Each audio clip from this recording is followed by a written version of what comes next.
Hi everyone, welcome to another episode of Second Act Actors. I'm your host, Dr. Janet McMorty, and I was and still am a medical doctor simultaneously trying to pursue a career in acting. We are headed across the pond this week to chat with Berlin-based actress Lisa Riesner. I hope she just got a chuckle with me pronouncing her name like that, because she sent me lovely voice notes saying, don't worry about the proper German pronunciation of my last name. If you can't do it, just say Lisa Riesner, like they say in the States. I'm like, no, I want to practice. I have no experience with German, but I was like, I want to practice saying your name properly because it's beautiful. Lisa Riesner. There's that beautiful guttural German accent. Oh, I love it that I just, my West Coast Canadian vocal cords have such a hard time making that sound. Anyways, her story is incredible. She was a journalist prior to pursuing her career in acting. She also is a producer and a writer. We talk in depth about how she believes, and I do too, that it's important to not wait for that dream role to drop into your lap, that director to just drop in and say, hey, here's the dream lead role. You can create the lead roles for yourself, those dream roles for yourself. And she did exactly that. We also chat about the importance of having an ego as an actor, as well as the differences between the European film industry and the Canadian film industry, as well as the film industry in Hollywood. Oh, I'm so excited for you to hear her story. Please enjoy the lovely, the incredible Lisa Riesner. I think that sounded pretty good. I gotta work on my German. Hello, Janet here. Before we get to this week's episode, I want to say thank you for tuning in and supporting my show as well as the guests on it. This is a passion project for me, and I'm trying to keep everything high quality, but also ad-free and bias-free. As you might expect, the cost of doing this has skyrocketed over the past few months. So if you would like to support the show financially, donations are always appreciated. They will be used to pay for recording equipment and my mandatory distribution fees that allow the show to reach you on the interweb, which, as I mentioned before, as expected, have increased in cost exponentially, especially over the past few months. There are two ways to do this. The first is by visiting my website, secondactactors.com, and clicking on Support the Show to become a show patron. There are lots of fun perks coming up if you choose to be a patron, including things like swag, bonus episodes, some exciting events coming our way. Another way is to click on the link in my Instagram bio, which is at Second Act Actors, then click on Support the Show. This will allow you to buy me a virtual coffee, which is a one-time donation to the show. I probably will also buy an actual coffee because my caffeine needs have gone up exponentially as well too. Now, support of the show does not need to be financial because I know times are tight these days and the world is literally on fire. So if you're enjoying the show, I would really appreciate it if you would like, subscribe, write comments, join us in our Instagram community at Second Act Actors, join the conversation, tell your friends, tell Ken Jeong about the show. It is all appreciated and you are appreciated. Now, on with the show.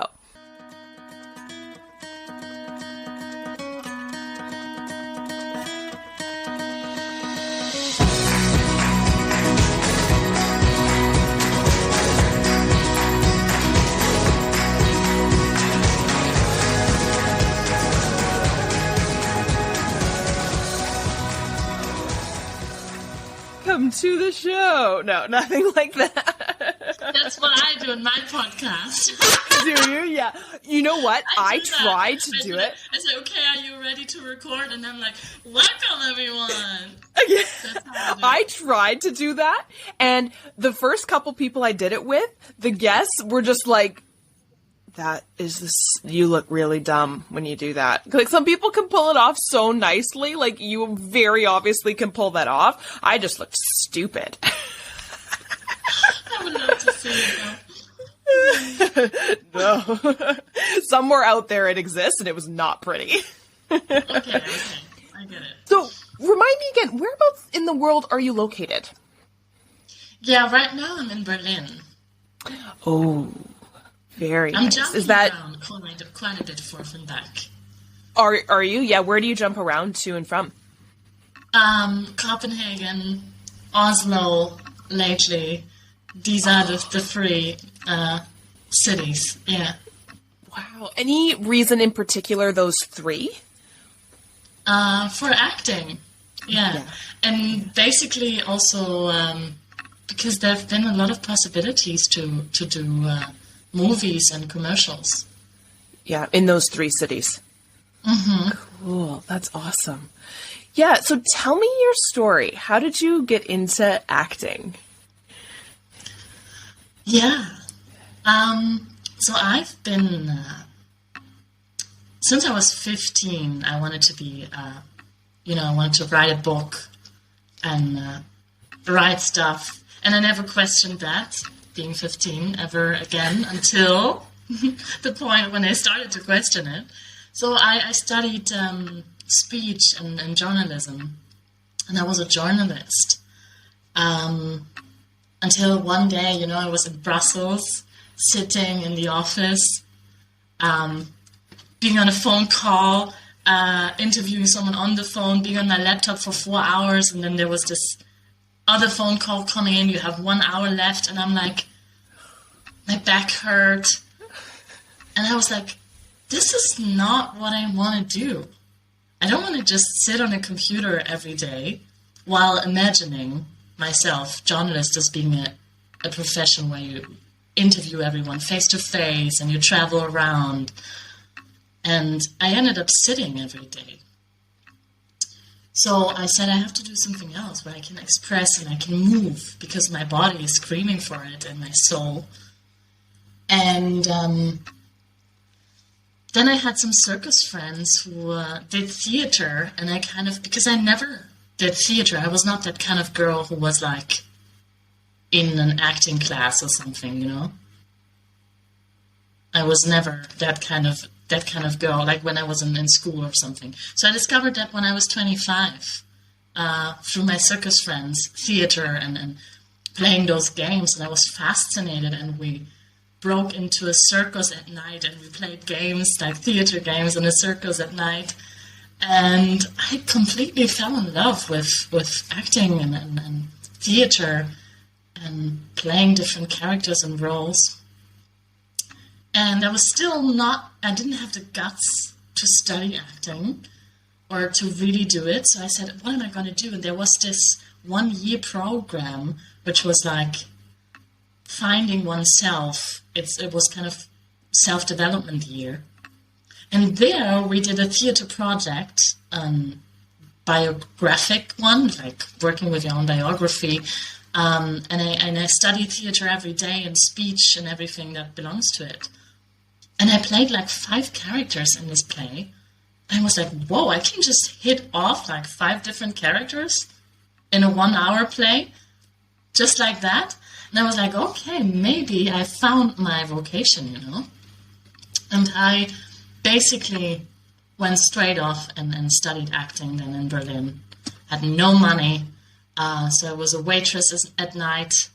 And my teacher told me, if you want to do this, you will find the money. You will get a scholarship or anything. And I tried to get it for 5-6 months, and then it really worked. And most of my studies I got paid through scholarships then. So, but it was a crazy ride, and of course was also something emotional. A friend of mine, he wanted to be a director, and me, I wanted to be an actress back in this 1-year program. And he actually he died, and was for me a very drastic point of, okay, why am I here? Why is this happening? I really like this guy. He's a friend. And we just talked about our dreams together, many, many times in long conversations. And so I was like, I'm not going to just do it for me. I'm going to do it for him as well. And yeah, 6 years later, 6.5, I'm here. Traveling the world. It's not too bad. It's not going too bad. It's like... did my acting diploma and started working right away. It went really well for me. I cannot complain about the pandemic. So I'm really a full-time actress, and I'm super proud of it, and just recently also realized that, and I'm like, oh, I like that. It takes a bit, hey, to say that out loud, I think. Like, I am an actress, I am a actor. actor. This is my job. This is my career. Because it just, I don't know, there's a bit of a society thing that kind of poo-poos that, I think, a little bit. Yeah, definitely. I'm always just super proud if I say it, because I know what it means. I know my path and where I came from and how hard I worked and how hard I still work. So for me, I say it with a lot of pride and a good feeling of grace. Yeah. I like that, because I think that's a really inspirational thing to hear, because it really is saying it with pride, because you are doing it for yourself and you're proud of yourself. Like, it's not for anyone else's benefit that you're saying, I'm an actor. It's pure you doing what your dream is and knowing what you've done. Like, I love that. Yeah, me too, a lot. And we actors, sometimes we're so humble, or we're so, because it's not full-time yet, and also for the people out there, don't worry, but don't be ashamed. Just say it. I'm an actor. I'm an actress. I'm working myself up the scale. Like, I'm trying to become a full-time actor. That's already amazing. Like, looking around. So keep spreading the word as well, because you don't know who sits in front of you. So I'm saying it all the time, because I never know who sits next to me. Like, if people ask me what I do, I just say it, because it could be the next job opportunity. Yeah, that's such a great point. And I think, again, like we think society, and I think we think that society puts a definition on what an actor is. And so we're kind of a bit ashamed to say it, because we don't have that like Hollywood starring role that everyone thinks like, oh, what have you been in? But again, like you were saying, that's always who cares? The first question. Right? Exactly. It's like, it's always the first question when people know I'm an actress. They ask me, so what have you played in? Like, can I watch the movie? And I'm like, look, I'm starting off. I'm in the business since 1.5 years. I've been working all the time. Like, I always had a job and had great jobs. So I'm super grateful. But of course, I'm not a Hollywood star yet. Like, of course. But I definitely, because I'm doing my own films now.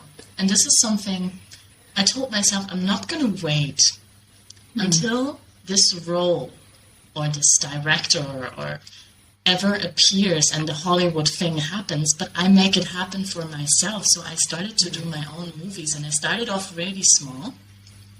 But the last thing I've done now in Oslo, that was my own movie, was really big. I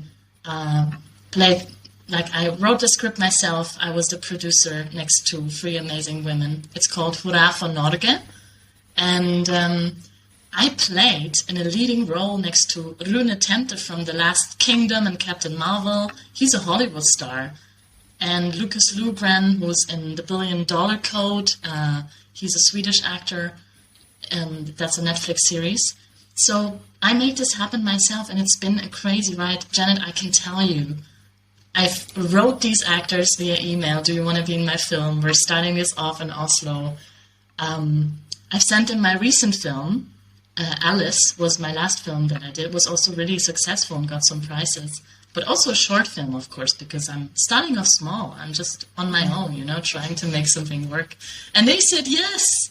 And we freaked out. The women I was working with, by the way, all women, it's also super uncommon in the film business that women do a movie, like director, producer, executive producer, graphic designer, everything women.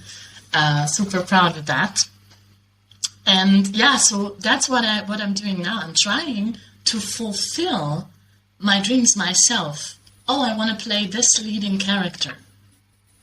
And it's a martial arts film, Hurra for Norge. And I always wanted to be this boxer girl, always. And I was like, I'm going to make this happen for myself and play next to amazing actors.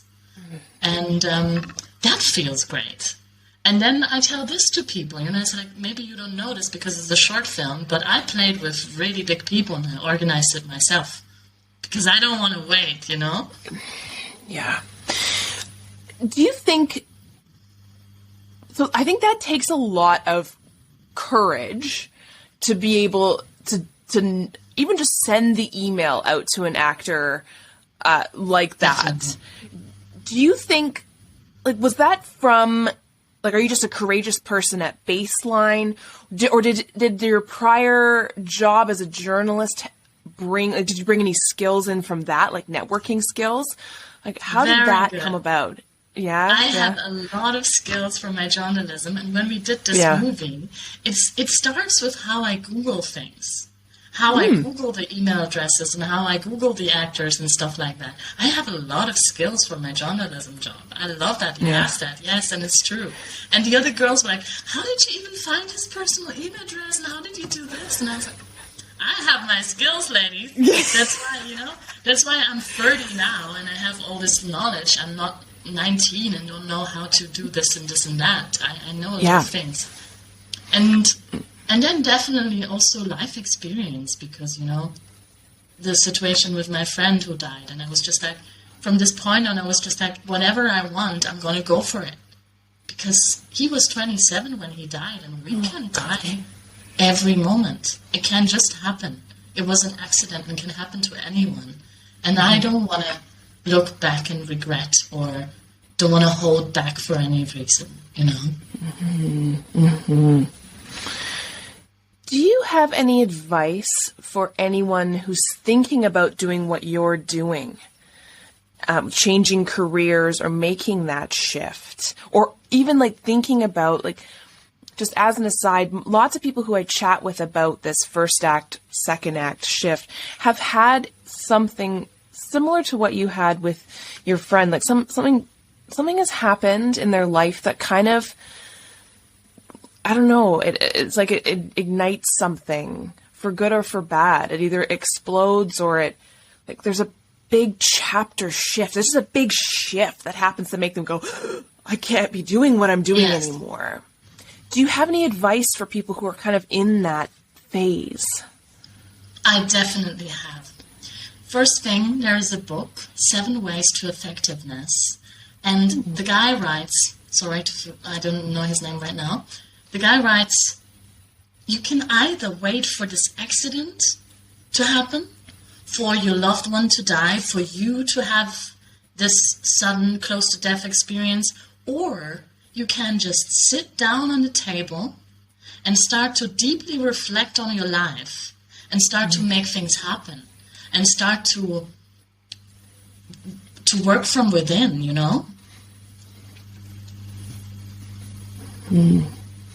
How do you start that? I know that's a very loaded question.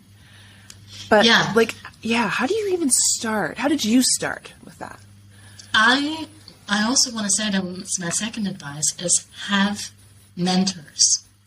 Have people you look up to in the same profession that where you want to go, or if you don't know yet, but I guess we're talking about acting, then should be actors or acting teachers, or just people that can help you anyways. I had an amazing, she was a body therapist, and I went to her for 1.5 years, and she gave me so much confidence. For example, she was like a coach to me, and she always said, Lisa, you're young. You have to be egoistic, because I was thinking about maybe, can I go to Berlin, or shouldn't I be closer to my parents, and all these questions that come when you go for your dreams, And basically, she said, you have to be egoistic. You're young now.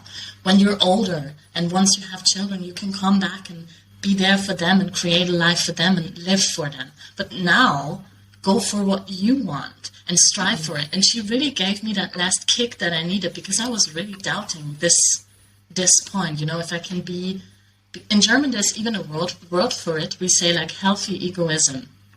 So there is something like healthy egoism, but you definitely, and that's really my advice, you need coaches, you need mentors, people you look up to. You don't need to pay them. It's not about that, but someone where you go and you say, look, this is my dream. I've obviously have fears, doubts, I'm not sure. Can you help me? Because you are living parts of this dream, or you are living this dream, and I want to be like you. And don't be afraid to say that. you can't lose yourself, because we're always connected to ourselves. I will never be like someone else, but I can have the courage to just say, yes, I want to be like you. I want to have this life, or this vibrant energy, or this jobs, or whatever it is. I want to be an actor. Yeah. I had a conversation with a headshot photographer here in Toronto in Canada, and she's a practicing Buddhist. And we were talking about ego as well, too, especially ego as a woman, like people who identify as women, because the world always says, you need to have no ego, like shut down your ego. But as women, I think we've been programmed to not have we never had an ego to begin with, because we've in society have always been raised with no ego. So it's like when we get into, I know an acting school I was in was talking about you can't bring your ego anywhere. I was like, what ego? As a woman, I have never had an ego because I've been told I'm not allowed. Like that's for like the men and high-powered people in society who have these massive egos that they bring in. I don't really have a question for you. It was just more of a statement. Yeah, it was more of a, yeah. But what my acting teacher said? He said something amazing. He said, you guys, he talked to us, the students, you need your ego, because your ego is your protection. Because we're pulling off everything. We're showing our hearts. We're getting so vulnerable. If you really have like amazing acting partners and everything is in frame, you are showing your naked self there. And very deep emotions or very on-point techniques, and that takes a lot. So we need our egos to protect us. That's what he said. And then he said, and I also like it, he said, every actor needs an ego, because you gotta like what you do. Because that's such a good point. Yeah, that is the part. So for us, it's liking what we do and hearing us and liking the voice, or being okay with what we just said, or how we brought it to the table, how we brought the sentence over to our partner or whatever, or how we moved, or how we did that thing. But from the outside, that's our charm. That's, that's the thing that makes us like different from others. It's the ego, and we need to like ourselves. And it's something that I understood. I understood that my acting teacher was brilliant. Michael Chekhov technique in Berlin. He's teaching that. And I saw that. He likes himself. He likes what he does. And if he doesn't like it, he's switching. And he's changing and transforming so that it becomes good and becomes something that he likes. And for me, basically, it's just being more focused on what I do and how I do it. It's a very playful process. But then I can say, yeah, I like that. That was good, Lisa. Like I'm talking to myself, that was a good one. Good sentence, good. Or maybe not. And then, oh shit, we got to work this out now because that wasn't really on point, That is wonderful. I love that, because I think that, and I wonder, does that come with like age and life experience? Because I think about myself at 19 who did not like herself. And I think that's a very common thing, right? Because you just don't know yourself yet. And I think of myself now, I'm in my late 30s. I think I'm great. Because again, like you were saying, I just don't care. Thanks. You just don't care as much what the world thinks of you anymore, and that in turn leads to relaxation and playfulness. Like, do you feel that way as well? Do you think it's more? Would you at 19, if you hadn't gone through journalism and just went right into acting, do you think that would have happened? I stood in front of the camera when I was young, when I was a journalist, because I did this, like documentaries or like moderating, with the microphone. I was really on it, but I had no clue what I'm saying very often. I didn't panic, but it went in this direction. I was super insecure and I was not in charge of myself. It felt like I'm not in a place of power. And now when I'm when a movie is going or I'm on stage, I feel quite in a place of power, and that's amazing. That's an amazing transformation. But what I think is definitely life experience, definitely. Mm-hmm. And then the other thing that I think is really important, and it comes also with life experience. So yes, 100% to life experience. I did a lot of meditation, somatic work, coaching, like life coaching or mindfulness and things like that, to really feel, for example, how's my breath doing? How am I today? Caring about myself. Am I good today? Do I need more rest, more sleep? Things like that. And then I think when I show up very whole, because I'm really like taking good care of myself. And this is, for example, something looking back when I was younger, I didn't do. And sometimes I see that young actors, they're talented and they're willing. Sometimes, not all the time also, because being willing is also a big point of like being successful. You're willing to do the work, and are you like punctual and things like that. But they are missing a bit this connection to self. So when they then get irritated, like my 19-year-old self also in front of the camera, they don't know how to get out of it. They don't know how to, just, for example, nowadays I just know I'm just going to take a breath, sigh, and sometimes that's already enough to just continue with the filming. Yeah.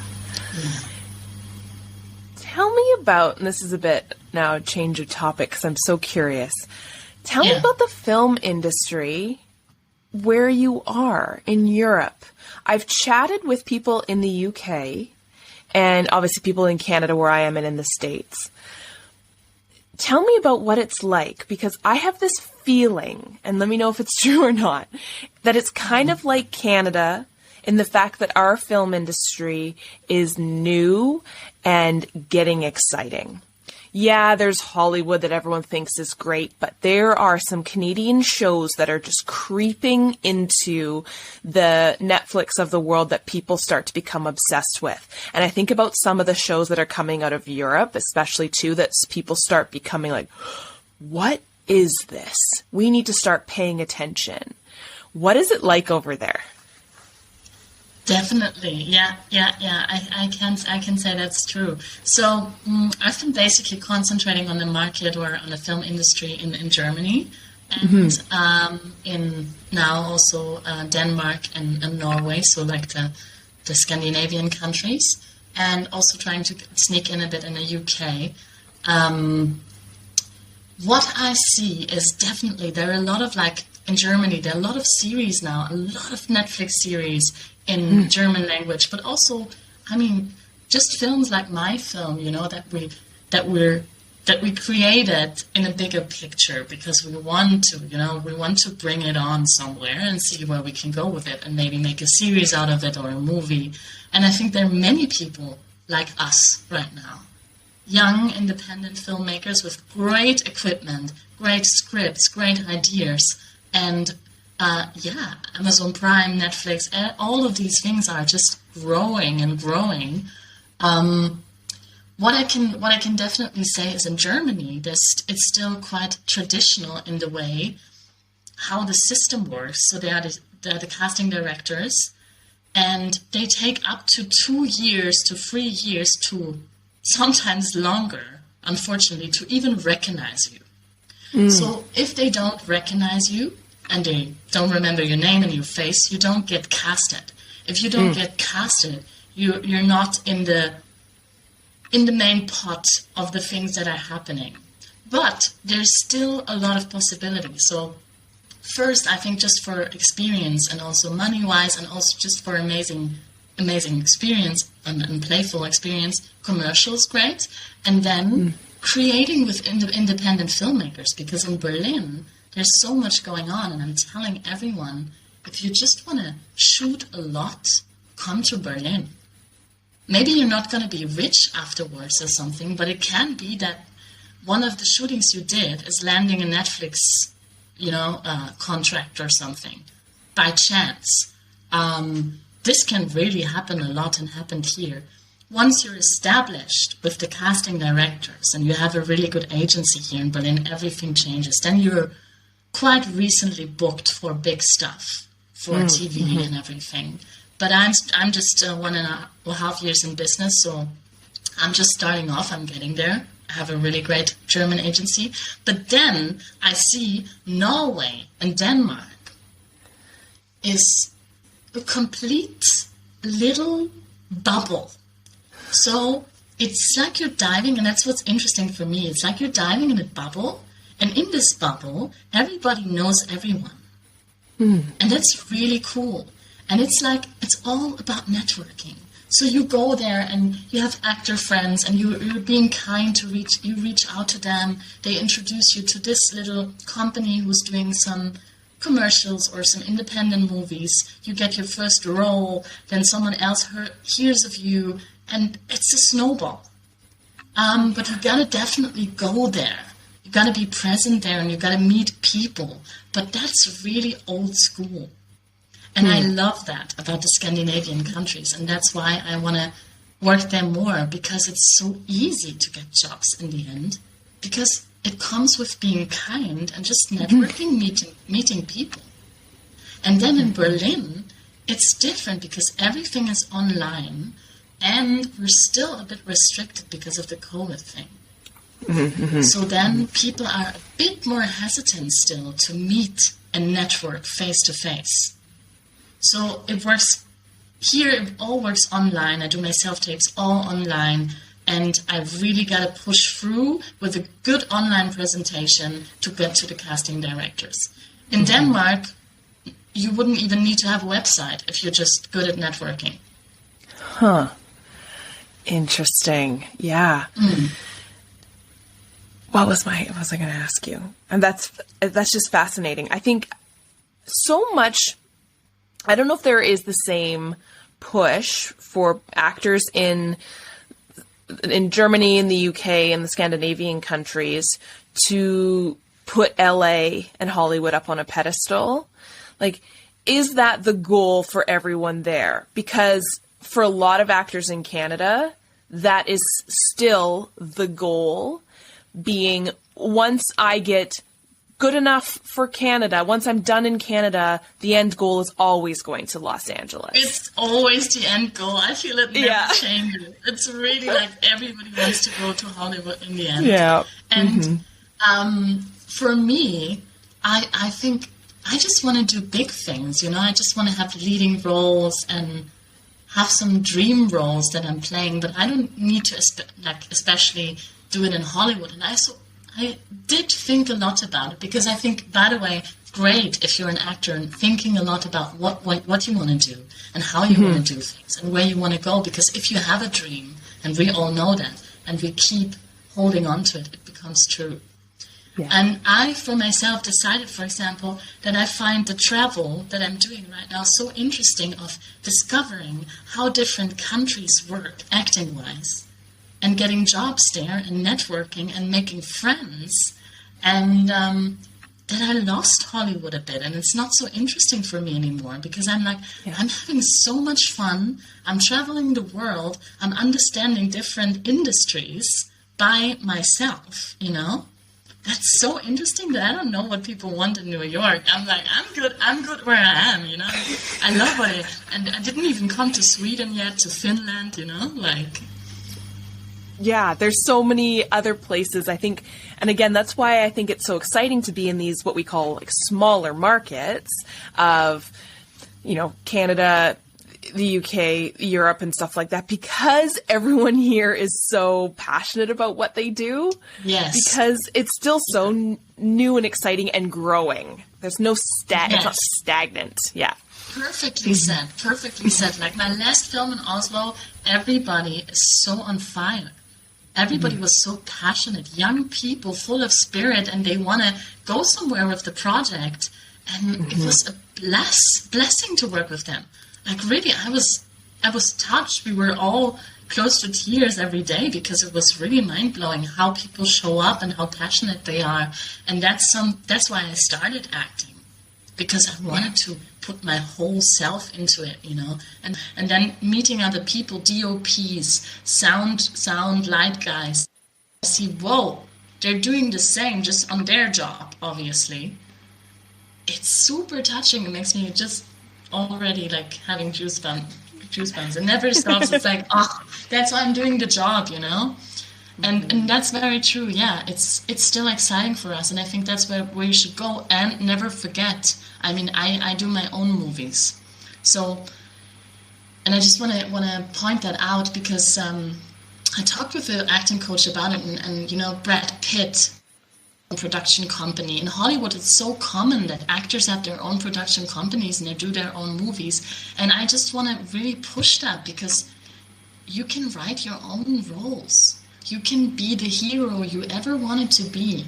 You can work with an amazing team of young people. You don't have to have money. There are other ways of funding and sponsoring, and just of people who really want to work with you because of a great script. And then I'm like, whoa, there's still people here that read a script and they say, because of the script, I'm going to work with you.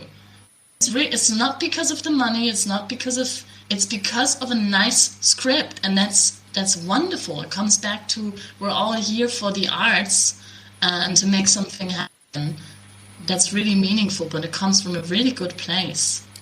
Yeah.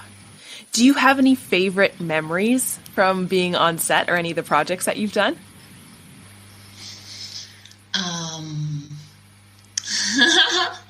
I have a lot. Just the first one comes into my mind. My last film in Oslo, we got a boxing hero from Norway to shoot with us. Her name is Fatima, and she is an MMA star. And she had like a little side role in the movie. And after that, actually it was after the shooting, she was still there, and I'm like, can we just box, you know? Like, I have my earrings, and I'm coming from another part of the shoot, but let's do it, you know? And they got some gloves, and we were boxing, and she was so there, and she we had like 1 minute, but it was amazing, and I was so grateful. And the shoot we did before, where I was at home with Lucas Lugren, and my character experiences her father being drunk, so very intense scene. And Lucas Lugren, the Swedish actor, hit it off. And instead of using any acting technique, because I wanted to cry, and it was perfect to cry, I just had to cry every scene. We did it I think we did it 20 times, and every take, like, my eyes were watering. And it was like, how does he do it? Because I just believe him completely that he's my father, and I just have to cry because it's so heartbreaking the way he talks to me, and that's a moment of complete gratefulness and I know why am I doing this, you know? I know the techniques. I have goosebumps. Yes, I know the techniques, and in case everything goes wrong, I can do them, and I can cry with my techniques and my skills. I studied 4 years. But the best thing that can happen to you in the world is just standing there and being touched by the moment, and you don't have to do anything because it just happens to you. And then that is so special, and and the generosity of a scene partner like that, right? Like, oh. Mm-hmm. He's an acting teacher, and he really got. And then I'm so grateful. And again, I chose him. I wanted to play with him because I knew he's an amazing actor. And we don't have to sit with the things that are given to us by chance, but we can create this moment for us, you know? Mm-hmm. Is there anything that you're looking forward to coming up this year? Yes, I'm going to do a new movie in Copenhagen. Mm-hmm. And I'm super excited about it because I learned a lot in my last movie.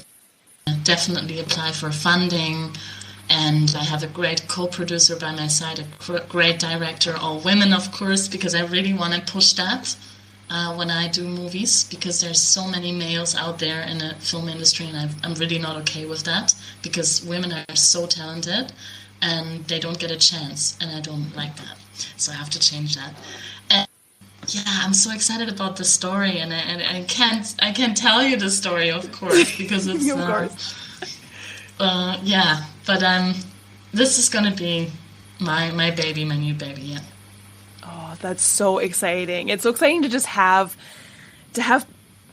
I don't know. I was going to say that I was to have power, but power is such like an aggressive word, but to just have that creative sure, power, right? Knowing that it's yours and you can do with it what you want. I just think that is so exciting and just yeah, so exciting. It's the best feeling in the world. It's the best feeling in the world because you can decide things. You can decide the small things, the tiny things, like what music will the film have, but also with whom am I shooting the film, what is the location of the film, like all these things, and it's just completely yours. It's a wonderful creation process. Yeah, it's very, very true. Yeah. Do you have any like kind of words of advice or wisdom for something like that? For me, I love this idea of that. Like that just gets me so excited, but it sounds very overwhelming as well too. Like what do you do like if you start to feel overwhelmed with everything that you get to be doing and the creativity is just like, whoa, there's just so much that you have to do. Like how do you kind of plan for this? How do you work your way through all the things that are coming up for a huge project like this? Yeah. So first, I'm very good at scheduling. So I'm a life coach myself, and I received a lot of coaching, and we worked a lot on schedules and scheduling your time and also how to work through moments of being overwhelmed, definitely. I just have also always a great team. So I make sure when I work with someone on a film that it's people I can trust 150%. 100% is not enough. So it needs to be okay that you fight and you know you will be well after the fight, because it can happen if it shouldn't happen. So plan a lot of time, because the more time you have for a project, the less stress you have. But also if you pack it more, the time frame a bit tighter, there's also the energy is packed more, which is nice because there's more passion. On the long term, it's sometimes hard to keep the passion alive. But definitely a great team with people you can trust fully and that will support you and will not jump off the project, and communication and connection is everything.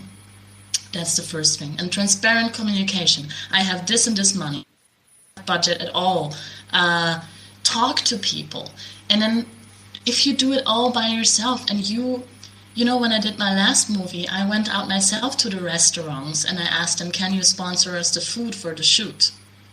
So then I did it myself for a few days, and then we found a few restaurants who did it. And so I took everything step by step, you know, and I did it. So that's the one thing. And then I don't get too often overwhelmed, I have to say, because I'm doing what I love, and I think it's the mindset. It's having, because that's a thought. I'm overwhelmed, it's a thought. And then your body reacts to it. You can tell yourself something else. Something better, a better story. I would like another story more, like I'm grateful for all these ideas, or I'm grateful for the explosion of creativity hitting my system, you know? And then I'm already like ready to put on some music and just celebrate that. And last but not least, I mean, now that I'm creating movies, it comes from a super deep place. It comes from a super deep longing or a question or a pain, you know, something that I experienced in my life or that I saw. And that is all I need. And then everything else, I mean, and obviously then this becomes my first priority, you know, so I make time for it. I make space for this. How can I let this plant grow? And then there are other things like that. And I just have a few basic coaching systems in my head. For example, you can't have too many babies at the same time. It just doesn't work. You have one main baby or two main babies, so projects you're working on, and then a few smaller things you can do. Not more than one hand. And saying no. saying no to a lot of things because you know better things will come, or you create them yourself. So you gotta say no a lot of times. And I really encourage all actors to do that, because only then you can make space for the really cool things coming into your life. Oh, fantastic. Do you have any final words of wisdom or advice? I mean, this has been filled with that, but any kind of final words? Don't think you have to be perfect. Never, ever. I'm so often insecure. I'm so often irritated or not sure. But I just listen to your heart and find a lot of moments of stillness and listening in. And then you go out and you create it. And you meet people, and some will love you, some will be irritated by you, some will maybe hate you. But as long as you tune back in again and again, you won't get irritated to on a deep, deep level, but you will just receive whatever comes. Okay, some hate me, some love me. I'm okay. And I'm standing here, imperfect as I am, trying to do a movie or trying to play this leading role or this character, or flying from Germany to Copenhagen to do this commercial, and maybe I didn't sleep much, but I'm here and I love what I do. So just don't be afraid to perfect, to be insecure sometimes, to not know what to do. Just keep asking questions and listen to your heart. Oh my God, I love that. That's so beautiful. I'm going to put that on a t-shirt.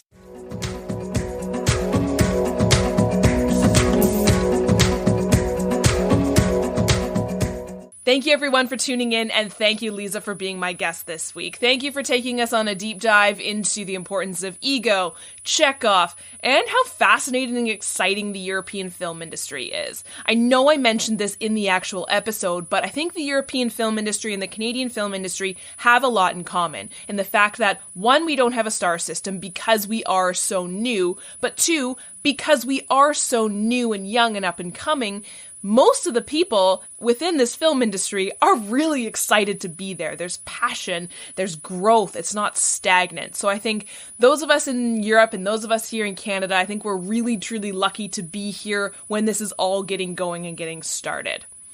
I hope you'll tune in next week for another episode of Second Act Actors. Bye! Second Act Actors is produced and edited by me, Janet McMorty. Theme music by Guillaume, additional sound editing by David Studio, additional video editing by Jackie Wadoer. Show notes written by Sarah Hopkinson. I record using Riverside FM. If you're interested in developing an interview-based webcast like mine, I highly recommend this platform. Shoot me an email and I'll direct you to the wonderful folks there. If you or someone you know is interested in being a guest, email me at secondactactors@gmail.com.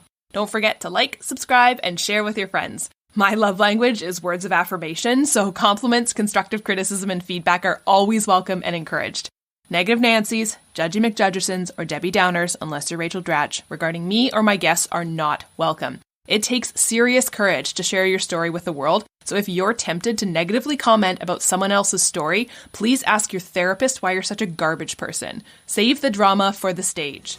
On that happy note, I hope you'll tune in next week for another episode of Second Act Actors. Bye!